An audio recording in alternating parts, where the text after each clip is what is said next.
रोम रोम रमनते तेरा माँ, तो रोम रोम में रम रहा वो नजदीक है कि कण कण में वो नजदीक है? रोम रोम में ये नजदीक है। काहे?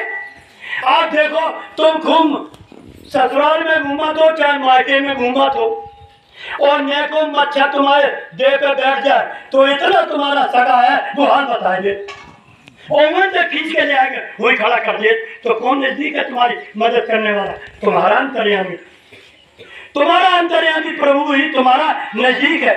द्रौपदी जी जिस वक्त उस महफिल में बैठी थी जहाँ बहुत बड़े बड़े बलवान पति उनके थे, और उन्होंने पतियों की तरफ और अपने परिवारी जनों की तरफ खूब निहाल के देखा कि ये हमारी मदद करे, इस नारी जात की मर्यादा का को बचाए, किसी की हिम्मत नहीं उसको बचा सके। तब उन्होंने क्या किया था मालूम है?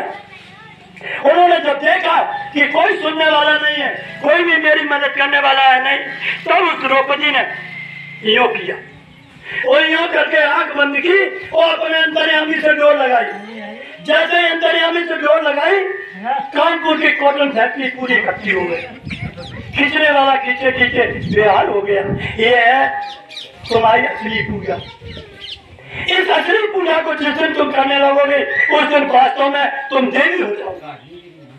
सच्चाई की बात है। और पुरुष वर्ग अगर सच्चाई की पूजा करने लगेगा तो वो पैंट पहने रहे लेकिन आत्मा हो जाएगा। आत्मा को महान होना है, महान कर्म करने से ही आत्मा महान होगा।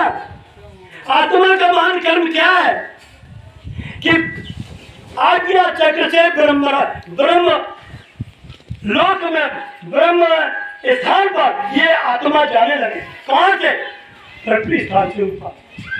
जब तक पृथ्वी स्थान से आज्ञा चक्र सहस्त्रार चक्र की ओर ये नहीं जाएगा तब तक इसकी साधना नहीं होगी। ये पांचों में फंसा है। साधु समाज समझ ले कि उसको आज्ञा चक्र से सहस्त्रार चक्र की ओर जाना है, ये साधना की प्रथम कक्षा है। और नहीं जाकर नीचे तो वो रहेगा जहाँ चोरन को घर, और चोरन के घर में रहो और कहा हमें चोर परेशान कर रहे। अरे चोरन के घर में रहो को परेशान कर, चोरी परेशान करेंगे? चोरों के घर से निकलो, साहब के घर में जाओ, साहब रहता है ऊपर, सब समाज कहता है भगवान कह रहा है ऊपर, सही बात, लेकिन शरीर में ऊपर रहता है।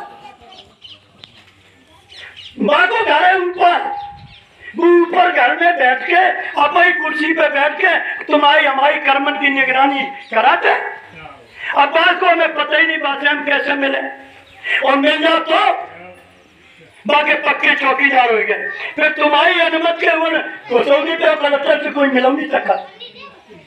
कलेक्टर से मिलना हो पूरे जिला का कन्वर्ट का दौरा करता है, मिलोगे उससे मिलने के लिए उसके कार्यालय में जाना पड़ेगा। तो ऐसे ईश्वर का घर कहाँ है? ऊपर। सिद्ध करना प्रमाण से सुन लो। एक चौपाई हो,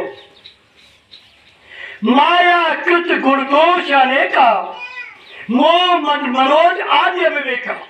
उन्होंने कहा 5 विषय काम क्रोध लोभ मोह अहंकार और सतरजतम, ये अचला प्रकृति रहे व्याप्त समस्त जगमाई। कहूँ ऐसी जगह नहीं है कि जहां जहां मौजूद ना हो। फिर उस वही संत लिख रहे हैं, क्या लिख रहे हैं कि तेरी गिरी निकट कम होनी चाहिए। अब बताओ एक एक चौपाई में 2 बातें लिखी। एक तरफ लिख दिया कि 1 मिलीमीटर कहूं दुनिया में जगह नहीं है कि जहां ये माया ना हो, और फिर लिख रहे हैं कि तेरी गिरी, तो बता जो पहाड़ कहां से आएगा? कभी किसी संत से पूछा कि संत ने क्या लिख दिया? और तेरी गिरी निकट जब माया नहीं जाती है तो तुम जब माया के घर से निकाल के कोई संत मिले जब गिरी तो तुम्हें पहुंचा दे। इतने तो काम है संत का कि जब माया से निकाल के तुम माया में घुसे हुए हो, तुम्हें माया से निकाल के वो ब्रह्मलोक में पहुंचा दे, ब्रह्म गिरी पे पहुंचा दे, और तुम पहुंच जाओ, तुम्हें उसका अनुभव मिले। अनुभव न मिले तो झूठी मत मान लेना, अनुभव मिले। अनुभव भी लिख दिया गोस्वामी जी ने, उमा सुनो यह अनुभव अपना, सत हरि भजन जगत सब सपना। जिस कार्य में आप आज्ञा चक्र से ऊपर जाए और तुम जाओ, उस समय तुम्हारे भीतर संसार ना आए, मान लेना चाहिए। हमें क्या था? किसी संत को तलाश करो और तुम्हें इससे ऊपर तुम्हें ले जाए और जैसे तुम चाहो तुम्हारे पास संसार होए ना। सदबात हो गई बात है क्या? संत शास्त्र मत से तुम्हारी करनी मेल खा गई। अगर शास्त्र मत से तुम्हारी करनी मेल खा रही है तो समझ लेना ये शास्त्र प्रतीत और गुरु प्रतीत और आत्म प्रतीत तीनों एक हो गए। चले जाइए। ये है साधु का मार्ग और मनुष्य शरीर मिला तुम्हें हमें यही काम के लिए। जाके अलावा तुम्हारा काम अगर कर रहे हो तो सब निरर्थक काहे वो भी समझ लो। हर बात को समझ लें कि आप इस शरीर में आए हो तो कोई बजट लेके आए कि तुम इस शरीर से इतना बजट इस समय पे तुम्हारा इतना बजट ये करोगे। आज मेरे बजट में यहाँ था, यहाँ आना था, हमें पता नहीं था, लेकिन मेरे बजट में था, प्रारब्ध था। ये प्रारब्ध है और यहाँ प्रारब्ध में आके हम अपने भीतर से क्या कर रहे हैं ये मेरे अधिकार की बात। तो हम अपने कर्मों का भुगतान भी दें और ईश्वर की भक्ति भी करें। यही कहा है भगवान कृष्ण ने कहा है तू युद्ध भी कर और निरंतर मेरा स्मरण भी कर। ये है साधु मार्ग। ये नहीं है कि तुम छोड़ के चले जाओ, कहते ही नहीं। इसी गृहस्थ आश्रम में रह के हम अपने प्रभु के से सुबह से शाम तक खूब मेहनत करो और दिन रात का ही बनाई भगवान ने कि सुबह शाम तक खूब ईमानदारी से मेहनत करो और शाम से सुबह तक फिर कऊ को मत दो। शाम से सुबह तक परमात्मा ने दो कि तुम हमारे संगे खेलो तो तुम भगवान के संगे खेलो। ये है जीवन का ढंग। जिसने गृहस्थ जीवन में ये जीना सीख लिया बाकी दोनों हाथ में रख दो। मुक्त भक्ति भी हाथ में और उसके हाथ में संसार भी हाथ में, कहीं नहीं कहीं। मुक्ति चाहने जब बताओ एक बार। इसलिए कह रहे हैं प्रवचन के साथ साथ बचानो विचार तुम हमारी सुन जाओ, हम तुमसे पूछा जाए तो बता जाओ। कोई भी तुम्हारे द्वारा कर्म होता है वो किसके द्वारा होता है? उसमें मीडिएटर कौन है? करने वाला कौन है? प्रधान रूप से कौन है? बोलो निसंकोच बोलो। हम कह रहे करने वाला तुम्हारी जानकारी में कौन है ये तो तुमने मान नहीं कहोगे कई बार। देखो जैसे अभी मैंने कहा कि हाथ से किसी को तुम पानी दे रहे हो तो हाथ दे रहा है कि जब में कोई बल दे रहा है? शक्ति दे रही, शक्ति है इसका प्रधान। सर्व कर्मों के मूल में शक्ति प्रधान है। शक्ति नाम है। सर्व का आधार क्या है? शक्ति। शक्ति तुम्हें हमें सबको बैठा रहे। अगर शक्ति जब से निकल जाए तो गिर जाए। सबका आधार क्या? शक्ति। और शक्ति भक्ति का यंत्र है। बिना शक्ति के भक्ति नहीं होगी। मन बुद्धि से इंद्रियों से भक्ति नहीं हुई है, ना होगी। हमें शक्ति होनी चाहिए। हमारी शक्ति जहां से निकली है वहां चली जाए। कहते हैं कि मछली की तरह भक्ति करो। मछली वो कहा है कि पानी आए वो जहाँ पानी गहरा हो उधर जाती है, धार की तरफ उल्टा करती है। तो लेकिन मीन की तरह शक्ति ऊपर से नीचे आ रही है, तुम जाओ ऊपर चढ़ के जाओ। जाए भक्ति चढ़ने लगो और चढ़ जाओगे तो चढ़ा सब चढ़ गए। उतरा बिरला कोई बिरला सूर उतर पाया। चलने वाले सब कह रहे हमू चल रहे, हमू कह रहे, हमू चल रहे, लेकिन कोई प्रवेश कोई बिरला कर पाता है। इसलिए भक्ति जय भागो वाली नहीं है। भक्ति करना है तो उसके लिए जिगर मजबूत करो।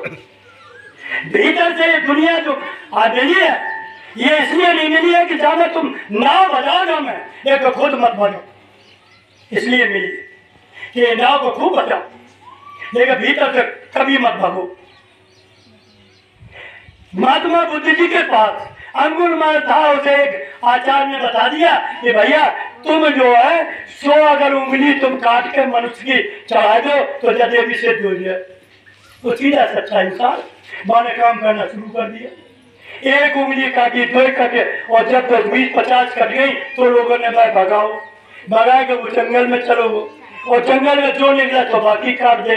राजा को पता लगा कि यहाँ एक आदमी ऐसा है जो कोई निकलता बाकी उंगली काट देता, तो उन्हें लगा जैसे सेना अपना रास्ता ही बंद। पता लगा एक दो गए, वो एक उनके गुरु जी महात्मा बुद्ध जी उस राजा से मिले, तो राजा ने कही कि साहब हो तो ठीक है, लेकिन हमारे यहाँ तो एक ऐसा पुजारी है कि वो मनुष्य की अंगुलियां काट कर चढ़ा, उन्हें कहीं कहा, उन्हें उसे पूरा हालचाल और रास्ता सब पूछ लिया, और पूछने के बाद सवेरे जरूरत वहां से चल दी, और चलते चलते वही रास्ता पे चले। सैनिक ने रोका तो सैनिक जज आनंद सिंह जी राजा साहब के गुरु है, तो उन्होंने तुझे पता नहीं मैं तेरे राजा का गुरु है, तेरी हिम्मत कैसे हुई मुझे रोकने की? तो बेचारे में तो सैनिक थे, उन्हें जाओ मारा। वे घोषे एक साल से उस रास्ते पे कोई नहीं निकला था, तो तमाम रास्ता में सूखे पत्ता पड़े थे, तो जो भी जा रहे थे, और वो क्या कर रहा था, एक पत्थर पे अपना चाकू कि कोई आए तो वो रोजा तैयारी। जैसे वो उन्होंने आवाज सुनी खड़खड़ करके पत्थर की, तो वो माने देखो कि ये आ रहे, सुबह दूर से गए, खड़े हो जाओ। महात्मा बुद्ध ने कहा कि मूर्ख, मैं तो नहीं कब से खड़ा हूं, तू कब खड़ा होगा?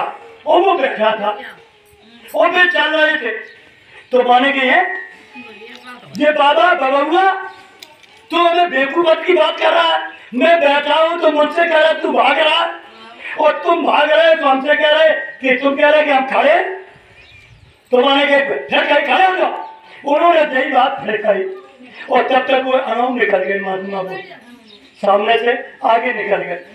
जैसे ही आगे निकले तो वो हाथ पे भजत हो गए, और वो खड़े हुए, आपने लगा कि काय कि हमारा एक संकल्प है कि हमें 100 अंगुलियां चाहिए, तो आप एक अंगुली अपनी दे दो, हम काट लें। उन्हें एक नहीं, तुम हमारे हाथ में पानी की 20 काट ली, लेकिन उससे पहले एक काम कर दो। कि क्या काम करना है? कि जाओ इस पेड़ से एक पत्ती तोड़ के ले आओ। वो लगाया, एक पत्ती तोड़ के दे दी। अब उन्होंने कहा कि जाओ इस पत्ती को उसी जगह लगाया। अब वो नहीं गया, वही खड़ा हो कि महाराज ये कैसा होगा? कि नारायण कहेगा तूने चाहिए 99 लोगों की उंगली काट दी है, इस पाप का कौन भागीदार होगा? उसे पाप बोध हो गया। जैसे पाप बोध हो गया, चढ़ों में गिर गया कि महाराज मुझे इस पाप से कैसे मैं बचूंगा? तब उन्होंने उस यतन दिया, कौन सा? बंदे बोधत्व का। कहते हैं बैठे बोध वृक्ष की मूल, और भाई वासना है निर्मूल। जिस वृक्ष के नीचे वो पहुंचो